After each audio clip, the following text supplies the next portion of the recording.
झारखंड विधानसभा चुनाव से जुड़ी खबर हम आपको बता दें कि झारखंड में 2 चरणों में चुनाव होने वाला है और आज पहले चरण के लिए नामांकन का आखिरी दिन है। और इसके साथ ही उपचुनाव भी जहां हो रहे हैं, 13 तारीख को जहां वोट डाले जाएंगे, 13 नवंबर को, वहां भी आज आखिरी दिन है नामांकन के लिए। आज सभी उम्मीदवार अपना नामांकन दाखिल कर रहे हैं जो पहले चरण में जहां पर चुनाव होने वाला है। तो हम आपको बता दें कि 43 सीटों पर पहले दौर में झारखंड में विधानसभा का चुनाव होने वाला है और इसको लेकर आज नामांकन का आखिरी दिन है। तस्वीर हम आपको दिखा रहे हैं जब हेमंत सोरेन पहुंचे बरहेट में और बरहेट से उन्होंने अपना नामांकन दाखिल किया है। लगातार नामांकन दाखिल करने का दौर भी शुरू है। मधुकर आनंद हमारे संवाददाता हमारे साथ जुड़े हुए हैं। झारखंड चुनाव की गहमा गहमी के बीच आज का दिन काफी महत्वपूर्ण, क्योंकि पहले दौर के 43 सीटों के लिए आज नामांकन का आखिरी दिन है।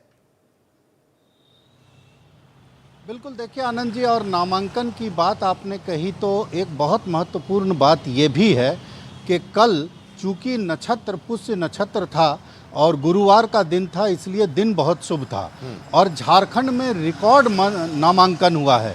333 से अधिक नामांकन का होना, ये झारखंड में अभी तक ऐसा नहीं हुआ था। और पहले चरण के मतदान को लेकर के जितने भी वीवीआईपी सीट हैं, तमाम सीटों पर जो नामांकन की प्रक्रिया है वो कल हुई है। और हेमंत सोरेन ने किया, कल्पना सोरेन ने किया, रघुवर दास जी की बहू पूर्णिमा दास ने किया, मीरा मुंडा ने किया, सरयू राय ने किया, डॉक्टर अजय कुमार जो पूर्व प्रदेश अध्यक्ष कांग्रेस के रह चुके हैं उन्होंने किया। तो कुल 333 से अधिक नामांकन कल हुआ है।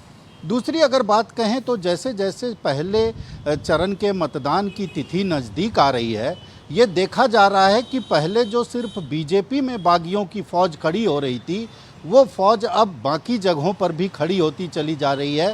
कांग्रेस ने भी कल जो सूची जारी की है उसमें विश्रामपुर से अपना प्रत्याशी दे दिया है, जबकि आरजेडी ने अपना प्रत्याशी वहां पहले से ही दिया, उनको वो सीट दी गई थी गठबंधन में। दूसरी तरफ राजधनवार को लेकर के जेएमएम और माले के बीच में टकराव है। तो कुल मिलाकर अगर देखा जाए आनंद जी, तो ये देखा जा रहा है कि अब पार्टियों ने ये सोच लिया है कि ठीक है, जिसको जो करना है करिए, जिसको चुनाव लड़ना है लड़िए, हम अपनी मजबूती देख करके चुनाव लड़ेंगे। और जब चुनाव का परिणाम आएगा तो स्वाभाविक रूप से, अब अगर मान लीजिए कि विश्रामपुर में आरजेडी के जगह कांग्रेस के प्रत्याशी जीत जाते हैं तो सीट तो रह गई गठबंधन में ही, तो एक ने खोया तो दूसरे ने पाया। कुल मिला जुला करके 0-0 ऊपर नीचे कट गया और 0 जिस तरह से हम लोग गणित में पढ़ते थे वो वाला मामला होकर के रह गया।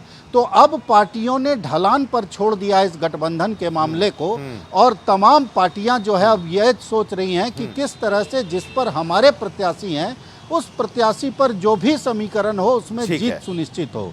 दूसरी तरफ बीजेपी में भी यही हाल है। बीजेपी को भी ये लग रहा है कि आने वाले 28-29 तारीख तक सभी लोगों को मना लेंगे। जो नहीं माने वो भी तो बीजेपी के ही हैं। परिणाम में अगर उनका अच्छा हो जाएगा तो वो फिर बीजेपी में आ जाएंगे। ये तमाम चीजें जो है अब राजनीतिक रूप से रणनीतिक तौर पर मानी जाने लगी है।